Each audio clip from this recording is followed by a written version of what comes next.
રાજકોટમાં હું નીકળ્યો ને તો એક બાપ દીકરો બાજતા હતા. મેં કીધું શું છે? તો એ છોકરાનો બાપ કે ધીરુભાઈ કે નહીં? કીધું હા.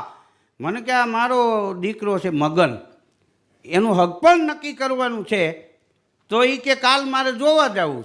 તો મેં કીધું હવે અત્યારનો યુગ છે બાપા, હવે જાય બધાય જોવા. પણ મને કે તમને ખબર નથી, એ તોતળીઓ ગુડાણો છે, એની જીભ જલાય છે, એ જોવા જાય ને બોલશે ને તો હક પણ થતું હોય છે તો એ નહીં થાય. મેં કીધું મગન તારા માટે ના પાડે છે, તારી જીભ તોતળી છે અને તું બોલીશ તો હક પણ નહીં થાય, એટલે જોવા જવાની ના પાડે. તો મગન કે હું માલું માલું ખલાપ કરું, હું જોવા જાઉં મને હલફ કરી લે તો મગનો મળી જાય, બાકી બોલે નહીં.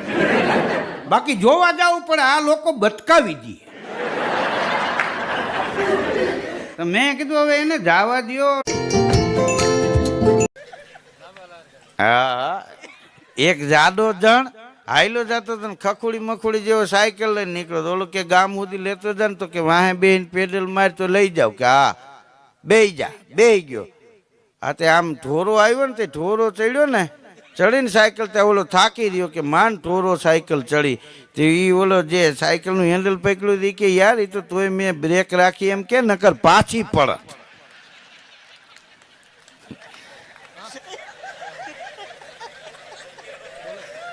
ત્યારે ખબર પડે આગલું વ્હીલ એક જ ફેર્યું હતું, વાહેલા વ્હીલની તો લીટી થતી જતી હતી. આ તો લોટકો કેવો હોય છે. વેપારીની દુકાને શટર ઉપર લખ્યું હતું કે જે વસ્તુ તમારે જોઈ ને એ ઓનલાઈન તમને મળી જાય. આ નીચે નંબર લખેલો કે આ નંબર ઉપર ફોન કરો.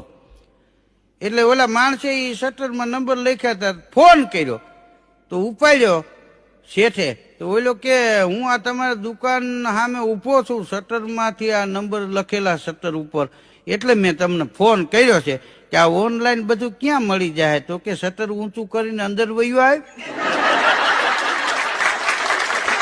હું કે ગરમીનો અહીંયા જ હૂતો છું.